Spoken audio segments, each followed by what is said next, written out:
पहुंचा रहे हैं जयपुर एयरपोर्ट से। केंद्रीय मंत्री अनुराग ठाकुर जयपुर पहुंचे हैं और ये लाइव तस्वीरें हैं और बाहर कार्यकर्ता मौजूद हैं जो कि नारे भी लगा रहे हैं। आप अपने टीवी स्क्रीन पर देख पा रहे हैं।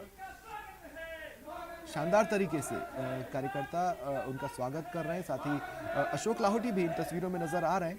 काफ़ी दिनों बाद अशोक लाहोटी नजर आए हैं। हालांकि हो सकता है ये इंडिविजुअल आकलन हो, लेकिन बहरहाल बीजेपी के दिग्गज चेहरे हैं वहां पर जो कि केंद्रीय मंत्री अनुराग ठाकुर का स्वागत कर रहे हैं। पिंक सिटी में आए हैं अनुराग ठाकुर।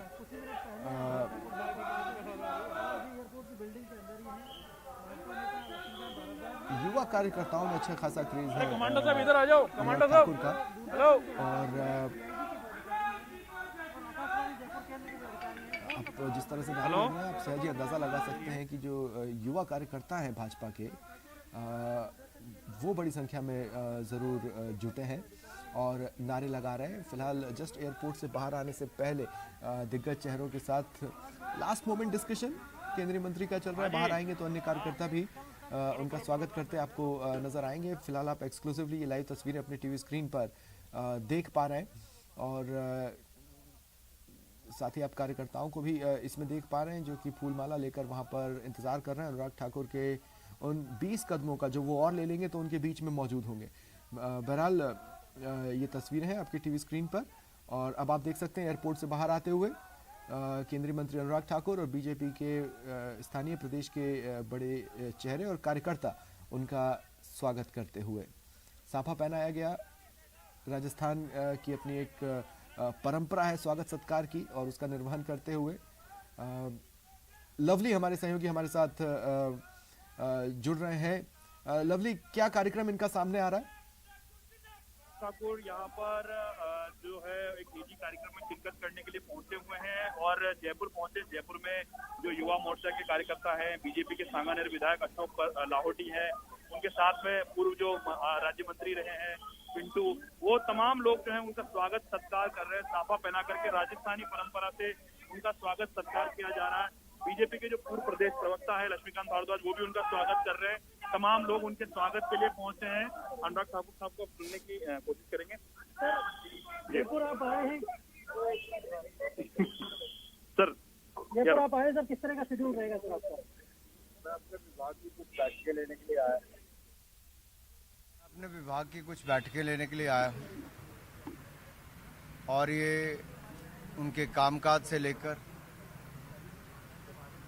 क्या क्या कर रहे हैं, क्या क्या सुधार हो सकता है,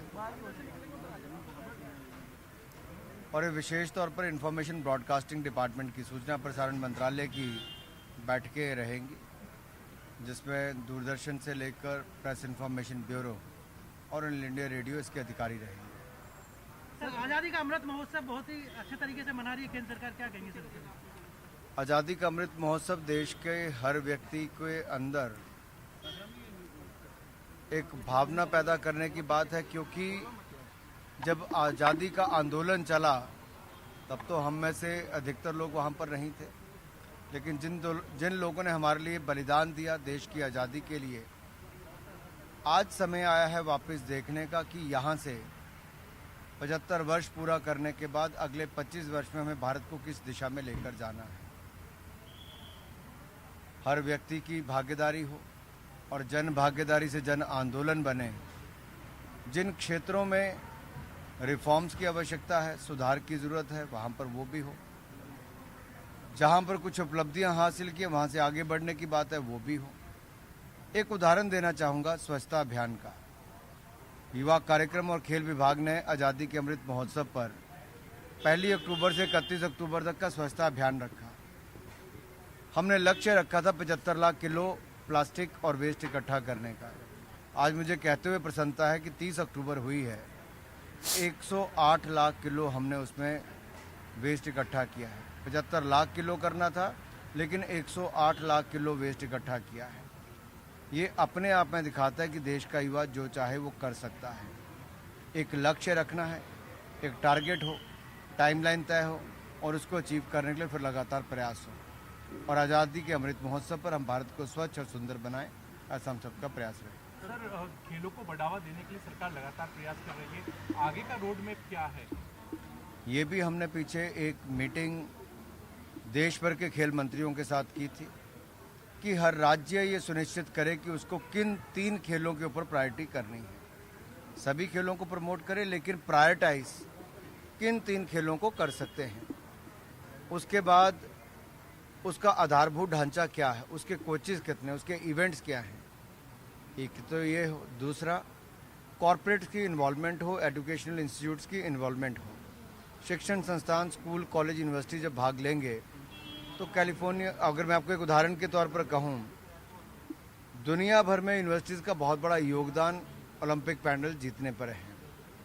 स्टैनफोर्ड ने इस साल टोक्यो ओलंपिक्स में 126 मेडल जीते, रियो ओलंपिक्स में 127 मेडल जीते थे। तो अगर भारत की यूनिवर्सिटीज़ भी कुछ गेम्स को पिक करती है, प्रमोट करती है, खिलाड़ी भाग लेते हैं, तो उससे एक बल मिलेगा। खेल विशेषता राज्य का विषय है, तो राज्यों को उसमें बड़ी भूमिका निभानी चाहिए। नेशनल स्पोर्ट्स फेडरेशंस और स्टेट एसोसिएशंस टीमों को सिलेक्ट करती हैं, पारदर्शी तरीके से करें, अच्छा करें और उसको प्रमोट करें। केंद्र सरकार ने टारगेट ओलंपिक पोडियम स्कीम के माध्यम से एलीट एथलीट को देश और विदेश में ट्रेनिंग देने का काम किया है। और पिछले भी अगर आप देखेंगे, पिछले 4 साल में कई एथलीट्स ने तो 1-1 हज़ार दिन कैंप में लगाए हैं, इवेंट्स में पार्टिसिपेट किया है। मोदी जी ने स्वयं खिलाड़ियों से बातचीत की है, जिससे उनका मनोबल भी बढ़ा, सुविधाएं भी मिली, कंपटीशन भी मिले। अगर हम सब इकट्ठे मिलकर खेल संघ, राज्य की सरकारें, केंद्र सरकार, एजुकेशनल इंस्टीट्यूट और कॉरपोरेट जगत, पांचों मिलकर इकट्ठे होकर काम करेंगे तो हम खेलों में और भी बेहतर कर सकते हैं।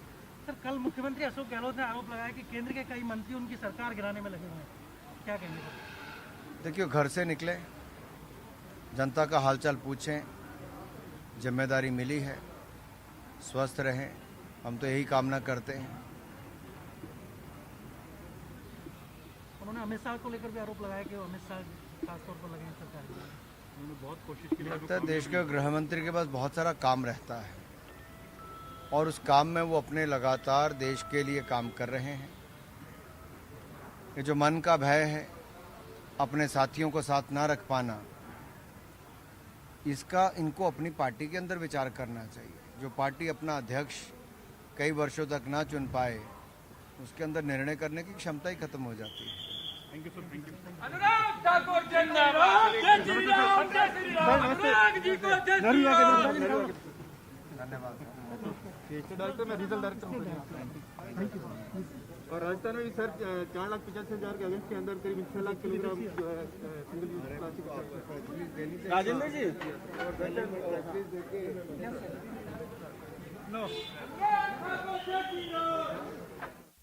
इन लाइव तस्वीरों के बाद एक छोटा सा ब्रेक लेते हैं। ब्रेक के बाद लौटेंगे तो